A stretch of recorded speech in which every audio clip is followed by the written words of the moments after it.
Good evening. Welcome to my sixth video blog for INFM 645 at Mercer University with Dr. Pascaron for the summer of 2019. For this week's question, we were posed with answering the question of EHR and the potential risk, and to give examples, and to also answer the question of EHR systems and risk management systems and how they work together. I wanted to start this week off by giving some benefits of the EHR system as well. The EHR system is in place. Electronic health records help to ensure that there's a reduction in medical errors because there is a compilation of the patient's health history in place. There's also improved quality of care because all of the caregivers are on the same page as far as knowing what information is pertinent at the time for that patient, medications, treatment plans, past medical history, etc. It also leads to a conservation of the physician's time. With most EHR systems, physicians can get a quick, what we call a snapshot of how their patient is doing. So if they were rounding yesterday, they can do a snapshot for the past 24 hours and potentially see any medications they were given, any vital sign changes, etc., so that they can make, and lab results and radiology reports, so that they can conserve their time so they're not going through two different sources trying to find this information. It can be placed in one spot for them. There's also an enriched workflow efficiency. Having all the information that you need in one spot helps to ensure that you're not looking in multiple places trying to find the information that's needed. Also, enhanced sharing of patient information amongst practitioners. When patients are referred to other practices or specialists, the physician can send over a brief summary synopsis of the patient, and that will help them, aid them better in their specialist appointment so that they can all be on the same page as well. Now for some potential EHR risk. Of course, with anything electronic, there's always a risk. There's a risk of patient privacy of data as far as their information being accessed. An example of this would be leaving a computer unattended and or the sharing of passwords. Most facilities have training for all their staff when they come into the system to understand the importance of maintaining secure workstations and not sharing their passwords under any circumstances to help mitigate the unwanted access to the system. Another example of privacy of data is in the hospital where I work. We have some computers that face the patients, not by design, but by necessity. Some of those computers can be seen by passersby, so we have the privacy shields on those so that people walking by can't see the information on the screen. There's also another risk would be inaccurate patient information. Say that there is a healthcare worker that has multiple charts open at the same time, and they're flipping back and forth between charts.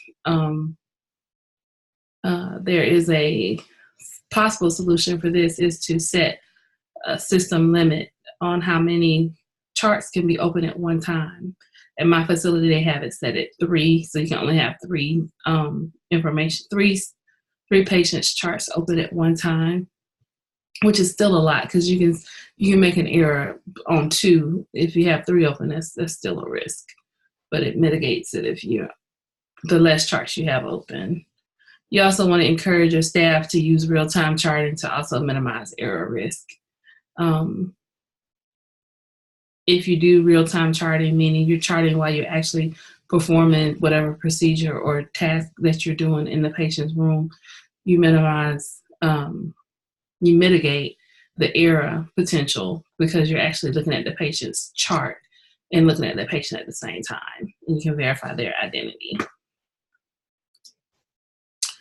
Another EHR system risk would be the system being unavailable. There are times when there is a system shutdown for the EHR. Those can be either scheduled or unscheduled. Usually the scheduled downtimes are for system updates. They usually occur on a regular basis, and they usually occur for a minimum amount of hours and usually affects a minimum amount of users. So at my facility, they may have every second or third Wednesday night. They may shut the system down for 2 hours so they can update the system and put in any bug fixes that may have occurred in the previous month. But unfortunately, there are also unscheduled downtimes, and these can be a bit taxing on the staff because the staff will have to be knowledgeable of what to do in case the system goes down. Most hospitals have a way to alert all the users to use the backup system. And the backup system usually is a read-only version of the EHR that can be accessed during the downtime for information purposes only. It's not a live environment, so you can't put in orders, can't give any meds from it. What it does require us to do during a downtime is to revert back to our paper forms and charting until the system comes back up, which can be a bit taxing for some of our newer and younger staff, because for them, they've only known the computer for charting. Whereas for some of the seasoned staff, we are used to use the paper charting in the past. Another potential EHR risk would be not only, I spoke already about the security of the data, the privacy of the data, meaning the access, but now we're going to talk about the security of the data. An example would be a potential cybersecurity hack or ransomware. A solution to that would be to ensure that there's data encryption, firewalls in place, and password protection for all information in the system. Another step for this to help secure the data, help for the security of the data, at my facility, there's a policy in place where your password must be changed every 90 days. And that's to ensure that even if someone does have your password, that once you change it every 90 days, they wouldn't have access.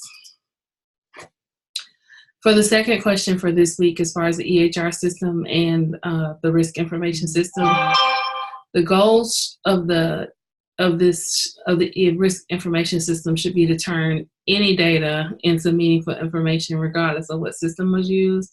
There are many vendors for EHR systems, so regardless of whatever vendor you use, you want to be able to turn the information into something meaningful. A lot of risk information systems use automated programs to gather data, identify and analyze incidents and loss information, and perform organizational risk assessments.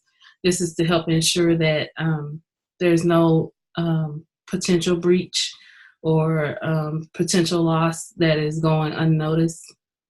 Also, data collection, analysis, and reporting of some of the basic functions of the RMIS system.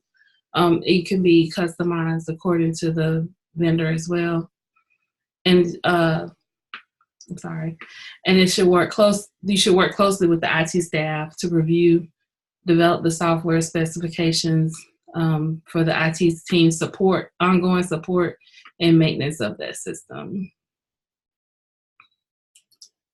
Here are my references that I used for this week's blog. I hope you guys have a great weekend. Thank you.